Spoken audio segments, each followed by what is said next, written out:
What's going on, my fellow Jedi and Padawans? Welcome back to another Jedi gaming video. Thank you guys so much for coming back to the channel. And if you guys are new to the channel, we welcome you with open arms. Sorry, I've been kind of slacking on videos this week. I've been slapping out Iron Banner and just very distracted for some reason this week. I don't know why. Just been a rough week, but we're back, so I'm putting out 2 videos today. We're doing a Stasis review for Council, and then my typical Zer video with his exotic and locations later on in the day once he arrives. So if you guys find this helpful, please like and share the video around to help out our fellow Guardians, and if it does feel right, please hit that subscribe button. It means the world to me and helps out the channel so much. So thank you guys, and let's get into this Stasis review for Council. Now, I've played a decent amount this week, and let me tell you, Stasis has been nerfed pretty hard overall. Like, Revenant is almost not a thing anymore. Behemoth is still like middle tree, decently strong. Winter's Wraith got a little bit of buff with the tracking on its Super Blast, but I'll get into those when I go over the characters in a second. First off, guys, we are doing the Revenant Hunter. So I'm in a private match by myself using my cousin's account over here. Sparks, thank you, bud, for letting me use your account. But yes, this is just me on 2 different accounts showing you guys the different changes. So first off, we're going with the Withering Blade. It has decreased damage from 90 to 65, decreased slow stacks applied from 60 to 40. That means we're not getting frozen in 2 shurikens anymore, and decreased target acquisition range. So as you can see, when I throw these, he gets hit for 66 each time, and on his screen, he has times 80. It's the new UI setting for showing stasis freezing. It's 0 to 100, so when you hit 100, you freeze. But as you can see, I can throw 2 of these, and he still doesn't freeze. It's amazing. He can move around. Yes, it's very slow, but it's so nice. Even standing in one of these, if I throw my grenade to suck him, throw that, he can technically have time to move out of it. As you can see right there, he moved out of it, and look at the baby ticks. It's going up slow, and he finally freezes. So next, I can't really show this because I can't do 2 controls at once, but when I'm in my shatter dive like that, there is a 4-second cooldown now. See, I can't press it again until 4 seconds goes by. And then also, while I'm in that animation, there is no damage resistance anymore, so you are able to shotgun hunters out of that dive a lot easier now. I'm going to do all the general stasis tunings for stasis crystal damage reduction, and then also the dust field grenade on the hunter as well. I just want to show you guys. So as you can see, I'm going to throw this grenade and stick him a little bit away from it. Look at that, it barely even touched him. We'll get him a little bit closer this time. All right, ready? Look at that, he still is living by a lot. That would have killed. He's at 5 resilience as well. So if you go higher, you're definitely living, and then I will take him down to 2 resilience and show you what that is like. I'll stick our guy right in the same spot, basically, right next to it, maybe a wee bit closer. So he definitely had 2 resilience. He didn't die still, but he took a lot more damage, but that's nuts. So that is the stasis crystal detonation got reduced that much. It's actually crazy. You can live a lot more of the shatter dives now. If you are totally frozen and right next to it, you can still die, but it's becoming a lot harder, that's for sure. So next we got dust field grenades. We all know that these things were meta for so long after they got figured out that they sucked people around corners super hard. All right, so you can see how far Pat is around this corner, just hiding over there waiting for someone to pop around with a shotgun or something. You used to be able to throw this grenade like way back here, and it would still suck him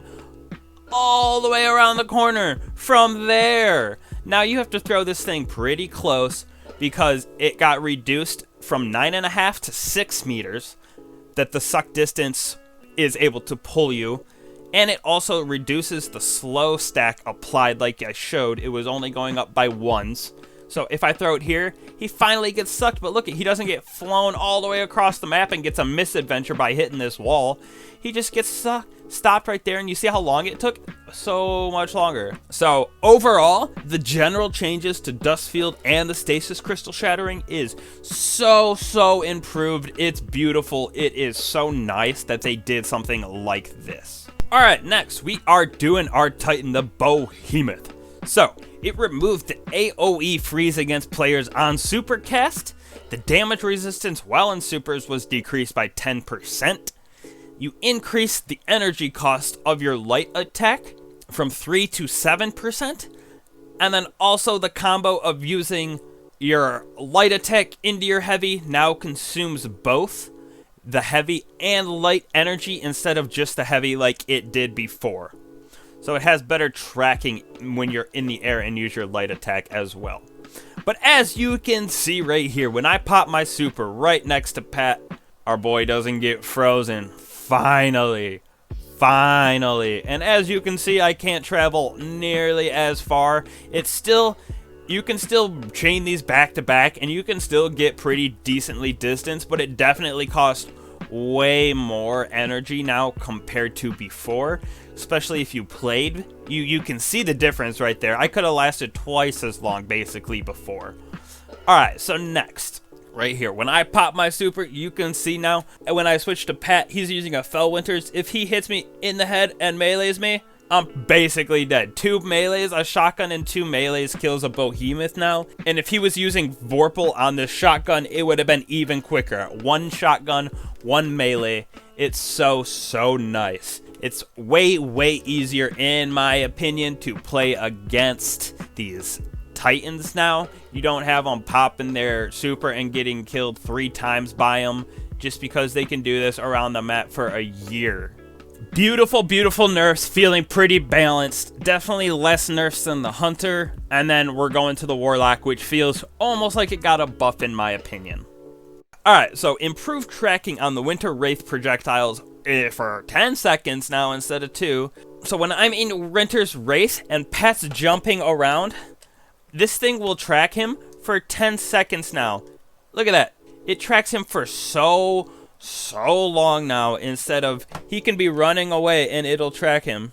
Look at that tracking. Nasty. It goes forever. So that definitely got buffed in my personal opinion because the tracking on it, look at that. It tried to come back even from there.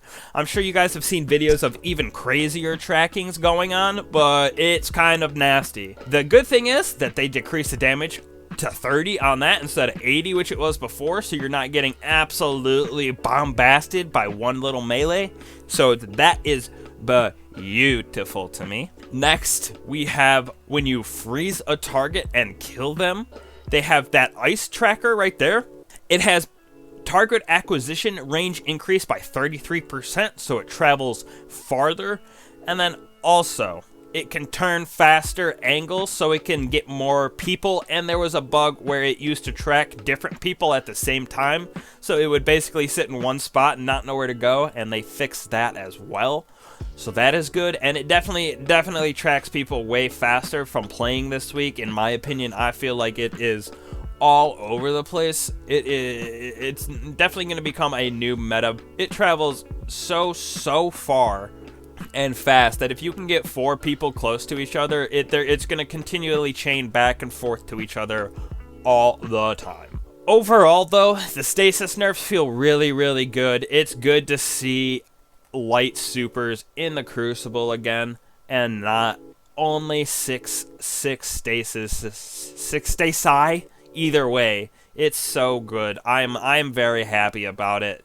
And I love using light supers, and I'm glad that they're coming back. So, I'm excited for it. I hope this helped you guys out, because the stasis changes are kind of crazy, and they feel really good. Watch out for the Warlock. It's got some crazy tracking going on with it at the moment, so you just got to watch out for that. But, on that note, thank you guys so much for watching. If you stuck around the entire time, I really appreciate it. It means the world to me, and I will catch you guys in the next one.